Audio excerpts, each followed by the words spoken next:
స్వాతి, అమ్మా స్వాతి. ఏంట్రా పొద్దున ఆఫీసులో ఏదో అన్నావట, అది బాధపడుతోంది. నువ్వు ఉండమ్మా, నేను చూసుకుంటాగా. ఏంట్రా అలిగావా? అలాగేదా మరి, అన్నయ్యని కలవడానికి కూడా అపాయింట్మెంట్ కావాలంటే? నువ్వు ఇంకా రెచ్చగొట్టుకో, కాస్తుండు. చూడమ్మా, రికమెండేషన్ అనేది మన ఫ్యాక్టరీలో ఉండకూడదని నాన్నగారి పాలసీ. ఆయన పాలసీని కాదని నీ ఫ్రెండ్కి ఉద్యోగం ఇవ్వడం తప్పు కదా. అయితే మాత్రం అతని ముందు నన్ను అవమానించాలా? Take it ఈజీరా. చూడు నీకేం తెచ్చాను. Wow, diamond set. It's beautiful అన్నయ్య. దీని కోపం పోగొట్టడానికి లక్షలు పెట్టి నెక్లెస్లు కొంటే ఇది రోజు అలిగి కూర్చుంటుందిరా. డబ్బుదే ఉందమ్మా, ఇది నవ్వుతూ ఉంటే చాలు. థ్యాంక్ యూ అన్నయ్య. ఇప్పుడు అది అలిగినట్టుంది. ఏంటి నువ్వు అలిగావా? నేనేం అలగలేదు. నీకు తెచ్చానే, ఇదిగో. ఏంటిది? దానికేమో పెద్ద డైమండ్ నెక్లెస్, నాకు చిన్న చైనా. గిఫ్ట్ అనేది చిన్నదా పెద్దదా అని చూడకూడదే. దానికంటే డైమండ్స్ అవి కావాలి. నీకెందుకు? నువ్వే ఒక పెద్ద డైమండ్వి, నీకు తర్వాత కొంటానులే. అవును, తమ్ముళ్ళు ఎక్కడా?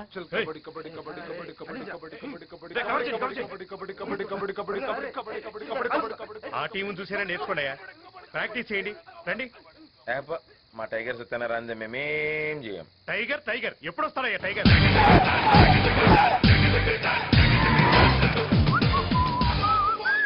ఏంటయ్యా ఏంటయ్యా ఇంత లేటు? ఈ టైగర్ ట్రైన్ టైప్, టైం కు రాడు, వెయిట్ చేయాల్సింది. ఈ బిల్డప్లు వెళ్ళాక చస్తున్నాము, త్వరగా వెళ్ళి రెడీ అవు.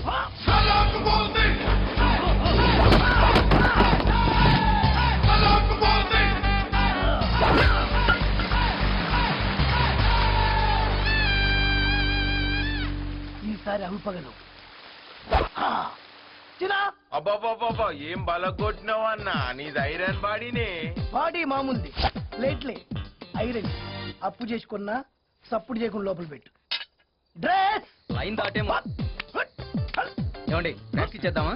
మొదలుపెట్టు. ఏ మీరు ఆడరా? కెప్టెన్ టీమ్ కు వెన్నుముకలా అంటాడు, వెనకాలే ఉంటాడు, గ్రౌండ్ లోకి రాడు. రాన్నా, అరే కెప్టెన్ గంగూలు ఎప్పుడైనా ఆడంగా చూసావా? గది క్రికెట్ అన్నా, పిక్కలు పడతాయి. నడు.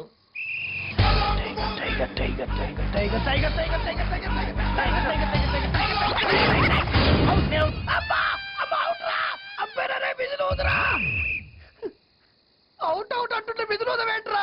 అదేంటండి వెళ్ళగానే అవుట్ అయ్యారు? అవుట్ అవ్వాలి, లేకుంటే ఆట చివరి దాకా ఆడాలి. అంత ఓపిక నాకు లేదు. నువ్వు వెళ్ళరా. Good night sir. Good night sir. Good night. ఏంటి లేడీస్, ప్రాక్టీస్ అయిపోయిందా? వెళ్తున్నారు? రేపు ఆటలో తెలుస్తుందిరా ఎవరు లేడీసో. ఏ లాస్ట్ ఇయర్ కాదువా, గీ ఇయర్ గెలు. గది బీమా టైగర్ అన్న పైన. టైగరా? ఏ జూ నుంచి తీసుకొచ్చారా? తోకలేదు.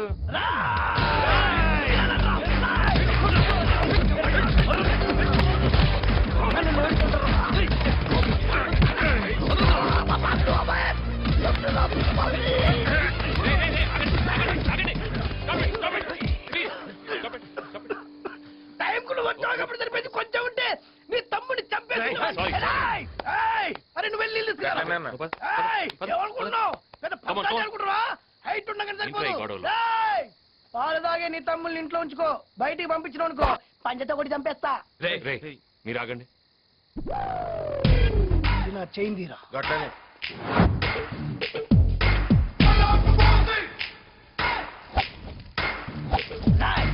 సైకిల్ చైన్ కార్తే చర్మం పగిలిపోతుంది తెలుసా?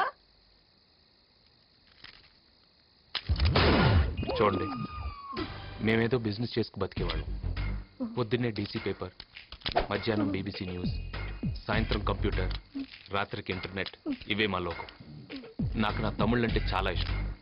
వాళ్ళు డిస్టర్బ్ అయితే నేను అవుతా. నేనైతే వస్తానండి. ఆరోగ్యం జాగ్రత్త. ఏంది రీడు, సైకిల్ చైన్ దారం దింపినట్టు దింపిండు. అవునా? ఒరే అదే చేతుట నన్ను ఒక డొక్కలో గుర్తుంటే బొక్కలు మొత్తం చుర చుర అవుతుంటే. అవునా? ఇంత జరిగినా మీరు అడ్డం వచ్చేటోళ్ళు కాదు కదరా. అవునా? 10 రూపాయల వడ్డీ కప్పు తీసుకొచ్చి మీకు బీర్లు, బిర్యానీలు, మటన్లు, చికెన్ తినిపిస్తుంది దేనికిరా? మీరు ఇట్లా సపోర్ట్ చేయకుండా ఉండనిక. అక్కడ తీసుకున్నప్పుడు వడ్డీ పెరుగుతుంది, ఇక్కడ తిన్న మీకు బాడీలు పెరుగుతున్నాయి. కానీ నా బాడీకి సేఫ్టీ లేదే. అవునా? మళ్ళీ ఆ పెదవులకు నువ్వు సారీ చెప్పడం ఏంటనే? మీకోసం సారీ చెప్పడం ఏంట్రా? ఏవైనా చేస్తాను. నువ్వు బాగా చదువుకొని మంచి బిజినెస్ చేయాలి. నీ ఎంబీఏ కంప్లీట్ అవగానే మన ఫ్యాక్టరీ బాగోగులు చూసుకోవాలి. చెల్లెళ్ళకి మంచి సంబంధాలు చూసి పెళ్లిళ్ళు చేయాలి. నా ఆశయాలు ఎవరి వల్ల ఆగిపోకూడదురా, ఎవరి వల్ల మనం డిస్టర్బ్ అవ్వకూడదు. ఓకే